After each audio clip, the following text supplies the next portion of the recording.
Buenas tardes, Chendo. Yo creo que ahí lo importante es señalar que estábamos en un estado que, aunque era de derecho, era un estado de que se había perdido la institucionalidad en el estado y que estábamos en manos de gente que no tenía ningún escrúpulo en cometer una serie de delitos, pero además que esos delitos han quedado en la impunidad hasta la fecha.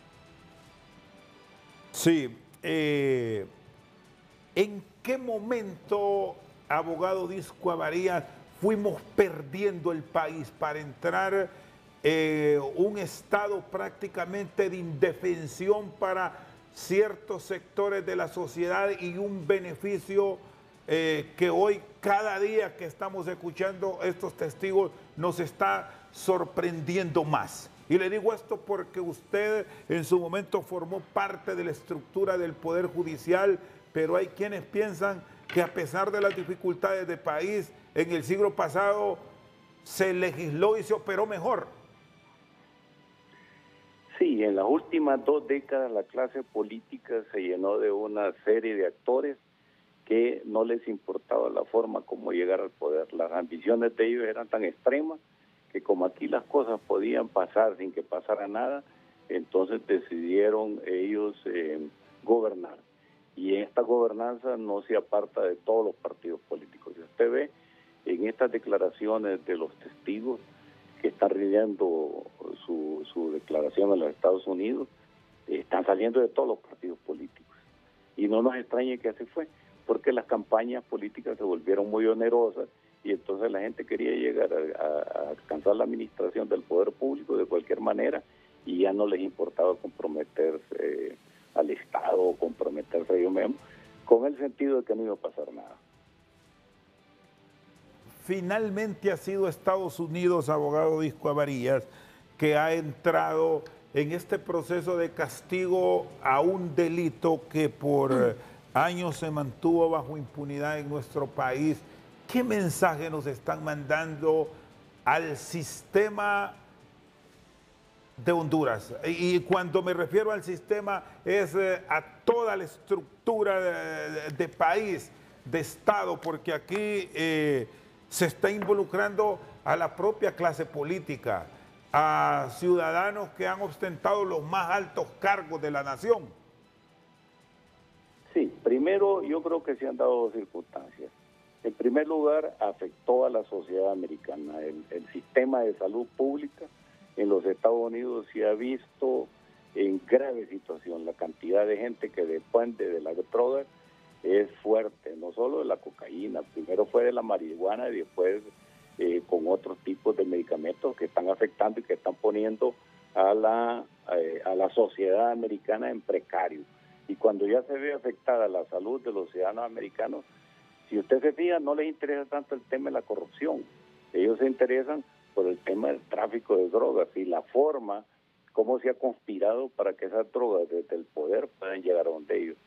Yo siento que estos juicios que se están llevando en los Estados Unidos van a voltear hacia la clase política, primero que se mantenga al margen del tema de la corrupción. Y el otro tema más importante que es para la sociedad americana es el tema de la droga. Que la gente que se compromete en esto no va a tener ningún reparo los Estados Unidos de castigarlos, ya que ellos sienten que el poder político en nuestros países está siendo controlado por esas instituciones del crimen organizado. ¿Y cómo observa el desarrollo del juicio? La narrativa, le reitero, que se está dando en el mismo, abogado Discoa. Mire, primero hay que fortalecer nuestra democracia con el tema de los juicios orales y que sean públicos, porque ahí tiene acceso cualquier persona. Segundo, el estado de inocencia para ellos es fuerte. Ahí están siendo juzgados como personas inocentes, lo que se va a probar ahí que son culpables. Y tercero, siempre lo hemos sabido, a veces los tribunales de conciencia son más dados a condenar a los imputados, no así el tema de un juez, que el tema lo ve desde el principio de legalidad, y los jueces de los tribunales, de los jurados, son más jurados de conciencia. Entonces yo creo que sí ha empezado el proceso, y el proceso empieza con las declaraciones testificales. Hay que señalar algo importante porque yo he oído comentarios diversos en la población hondureña. Para los americanos, la declaración testifical es una prueba indubitada, porque las personas que van a declarar lo hacen bajo juramento de decir la verdad y solamente la verdad. Y aquel que no dice la verdad, entonces entra en un delito tan grave como cualquiera de ellos, el perjurio, es decir, no decir la verdad. Entonces, para los americanos, la declaración de un testigo es una cosa, casi una prueba indubitable. La única manera de causar lo contrario es en el contrainterrogatorio de poner al testigo en duda de lo que realmente está diciendo, o sea, hacer una duda razonable en el proceso.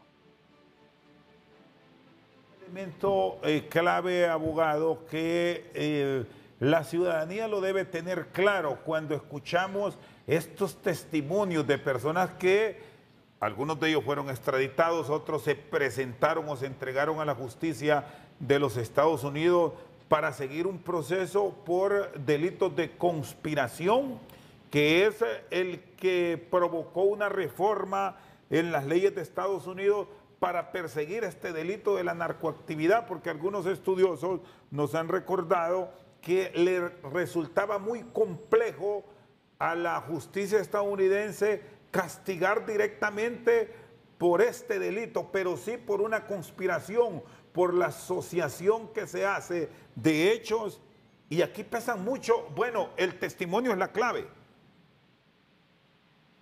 Bueno, es una prueba más.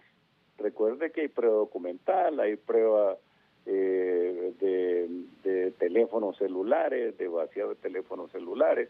Hay una cantidad de pruebas. Ahorita solo estamos viendo el inicio de un proceso. Y como repito, para los americanos la persona que va a un estrado es seguro que está diciendo la verdad. Ellos no están valorando si esa persona fue o no fue delincuente. Lo que ellos están valorando si realmente está diciendo la verdad. Muy bien, gracias abogado por sus consideraciones. Vamos a estar siempre en contacto para tener la voz del abogado Ibit Discua y que nos ilustre solo un elemento. Cuando ustedes fueron altos funcionarios dentro de la justicia de nuestro país, ¿qué se conocía de todo esto?